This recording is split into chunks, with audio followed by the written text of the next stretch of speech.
Għat-tielet jum konsekuttiv l-ebda ġdid ta' coronavirus f'pajjiżna, min-naħa l-oħra fl-aħħar sigħat fiequ sitt persuni. B'hekk fil-waqt l-ammont ta' każi pożittivi minn meta faqqat il-pandemija jibqa' 665, l-ammont ta' persuni li fiequ tela l-624, issa l-każi attivi niżlu għal 32.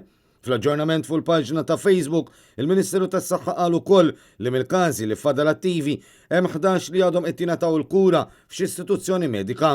2 minn dawn jinsabu fl-isptar Mater Dei, persuna fl-isptar Kering Grek, 3 fl-isptar Boffa u 5 fl-isptar St. Thomas.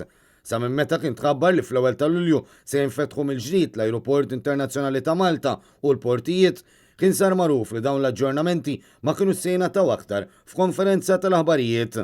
Fil-fatt minn dakinhar l-uniċi ċifri dwar il-COVID-19 f'Malta qed jingħataw biss fuq il-midja soċjali, magħhom ftit li xejn qed tingħata informazzjoni addizzjonali.